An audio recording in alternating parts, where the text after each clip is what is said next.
Silence. Informé. Cultivé. Rigoureux. Pour savoir et comprendre. Mario Dumont. À Cube, bonne fin d'après-midi, bonne fin de journée. Faut avoir un bon sens de l'humour après des années et des années et des années d'enquête. On nous dit aujourd'hui que le Bureau des enquêtes indépendantes a enfin fermé son enquête. L'enquête sur les fuites, sur l'enquête, qu'on ne sait plus exactement qu'est-ce qui enquête, mais les fuites sur l'enquête de l'UPAC. Eh bien, voilà, l'enquête est finie. Je sais pas s'il y a encore quelqu'un qui suit ça au Québec, là, après des années, mais 5 ans et demi. Je pense pas que vous voulez voir la facture. 5 ans et demi d'enquête, et là, donc, c'est pas fini dans le sens que c'est transmis au DPCP, au directeur des poursuites criminelles et pénales, qui va décider ce qu'il va faire avec ça. Donc, est-ce qu'il y a on nous dit rien, est-ce que dans le BEI, le Bureau des enquêtes indépendantes, donc ça, c'est un peu la police qui enquête sur la police, ou le Bureau des enquêtes qui enquête sur les policiers, comme c'est une fuite d'informations dans des services d'enquête policiers, l'UPAC, ben ça vient de là. Donc, est-ce qu'ils auront de la matière pour que des policiers ou des membres de l'UPAC ou d'autres gens soit accusé d'avoir orchestré ces fuites, ou est-ce que ça va tout simplement tout ça tomber à l'eau après 5 ans et demi d'enquête? Je sais pas. Mais vous allez vous souvenir de cette affaire là, qui avait quand même fait beaucoup de bruit, à un certain point qui avait impliqué le député Guy Ouellet à l'Assemblée nationale. Donc voilà, donc c'est au moins, l'enquête est finie. Le compteur, si vous pensez à vos taxes et vos impôts, le compteur a arrêté de tourner, l'enquête est finie. Le DPCP va donc décider s'il a en main la matière nécessaire pour porter des accusations ou pas. On vous parle tout de suite de cette décision. Elle a été rendue en toute fin de journée hier par le gouvernement Legault et par le ministre des Finances, Éric Girard, de taxer, comme le fait le fédéral, en fait, d'harmoniser avec le fédéral la façon d'imposer les gains sur le capital. Le gouvernement du Québec, techniquement, avait le pouvoir ou le droit on est autonome. Là, au Québec, on a nos propres pouvoirs en matière d'impôts. On aurait pu dire, nous, on fait notre affaire, mais non, on a harmonisé. J'en parle immédiatement avec Frédéric Beauchemin, député de Marguerite Bourgeois du Parti libéral. Bonjour. Bonjour, M. Dumont. Vous êtes d'accord avec ça? Non. Aucunement. On a un problème de productivité au Canada. Ça va clairement pas aider. Ça taxe l'innovation, ça taxe l'entrepreneurship, ça taxe l'économie de l'avenir. C'est la pire chose à faire, surtout en période économique dans laquelle on est actuellement. De faire ça, c'est donc, vous n'êtes pas d'accord avec ce que le gouvernement Trudeau a fait, puis comme député à l'Assemblée nationale, vous n'êtes pas d'accord que le gouvernement de la CAQ ait emboîté le pas? On n'avait pas une obligation non plus. On aurait pu avoir on aurait pu être distinct au niveau fiscal d'une certaine façon. Je pense que c'est un gros problème. Il y a tout le concept de la rétroactivité de cette taxe-là qui, selon moi, là, est extrêmement grave.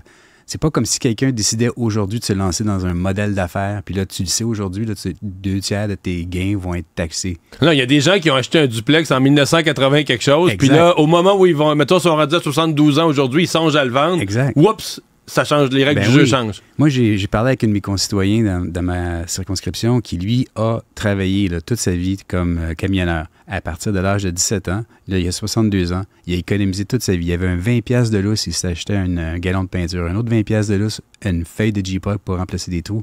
Il a passé ses soirées, ses week-ends, ses vacances à prendre soin de son duplex.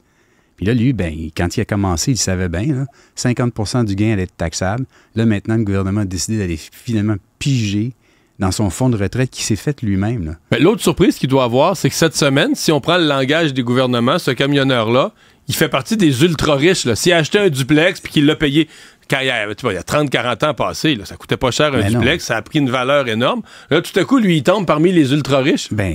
Moi, en tout cas, ça me décourage. L'année passée, durant la campagne électorale, il y avait les taxes oranges, mais là, la taxe Trudeau-Legault, là, honnêtement, c'est la pire taxe pour notre économie, pour l'avenir. Puis on a un problème de productivité, puis notre fiscalité, elle n'est pas compétitive par rapport aux États-Unis. On est en retard par rapport aux États-Unis, donc les capitaux pour l'investissement d'entreprise, ils vont aller où est-ce que c'est le plus optimal pour eux, ils vont aller aux États-Unis. Là-dessus, spécifiquement là-dessus, est-ce que le Québec, dans le Canada, mettons qu'on décide de rester autonome puis on s'adapte pas, on s'harmonise pas, est-ce qu'on aurait pu devenir un lieu d'investissement privilégié à l'intérieur du Canada? Absolument. Ça aurait été une condition gagnante pour justement attirer plus de capitaux. C'est simple. Je pense que tous les gens qui regardent ça, que ce soit un petit entrepreneur ou un gestionnaire de grands portefeuilles, peu importe, ils vont regarder l'endroit où est-ce que c'est le plus optimal d'investir. Les capitaux, là, ça peut se promener tout partout. Bien, ils vont venir à l'endroit où est-ce que c'est le plus optimal. Évidemment, à 1 ou 2 % de différence, ça bouge peut-être pas, mais à 6 % de différence, c'est sûr que ça va bouger.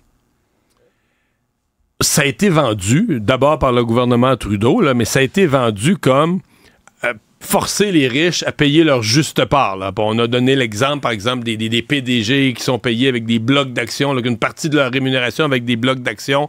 Ben là, ils vont payer un taux d'impôt plus élevé là-dessus. Qu'est-ce que vous répondez à ça? Est-ce qu'en défendant ça, vous défendez les riches? Ben, moi, ce que je défends, c'est plus l'équité intergénérationnelle, puis je vais m'expliquer. Justement, l'exemple du camionneur que je vous parlais, là, lui, là, quand il va arriver là, à son dernier souffle, il va donner à ses enfants.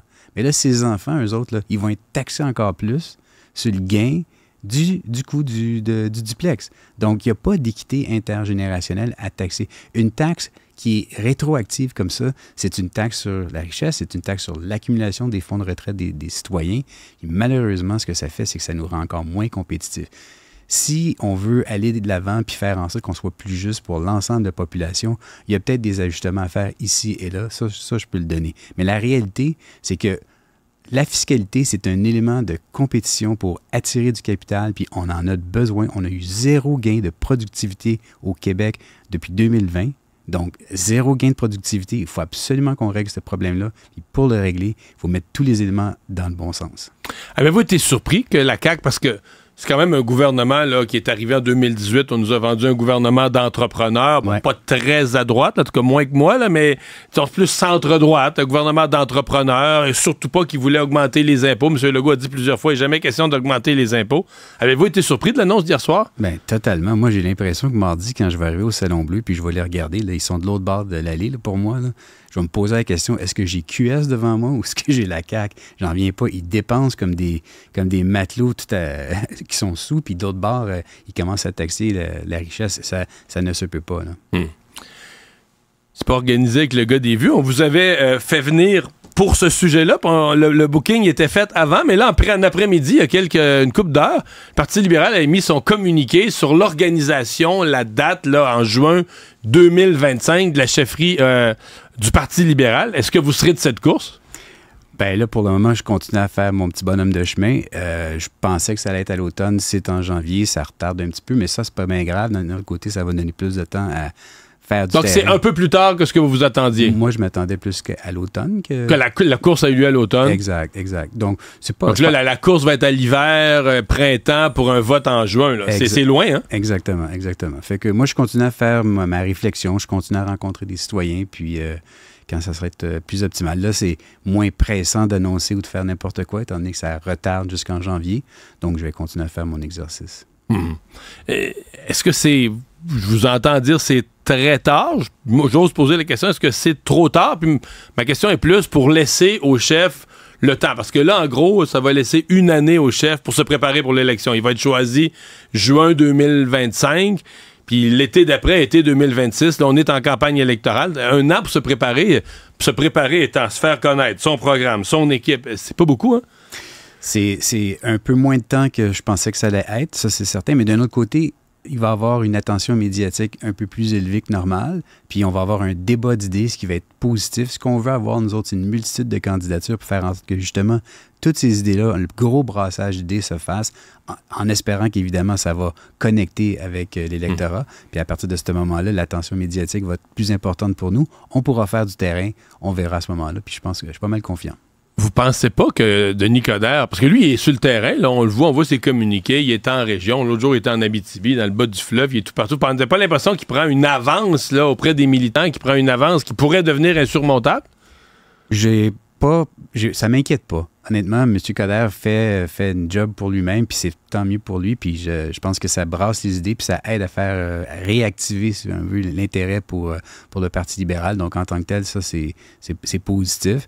Moi, de mon bord, je continue à faire des choses de mon côté, puis je pense que pour ce qui est de la course à la chefferie, il n'y a pas d'avantage ou de désavantage. Je pense qu'on va être capable de pouvoir raisonner dans le public tous en même temps. Frédéric Beauchemin, merci d'avoir été avec nous. Merci à vous. Au revoir.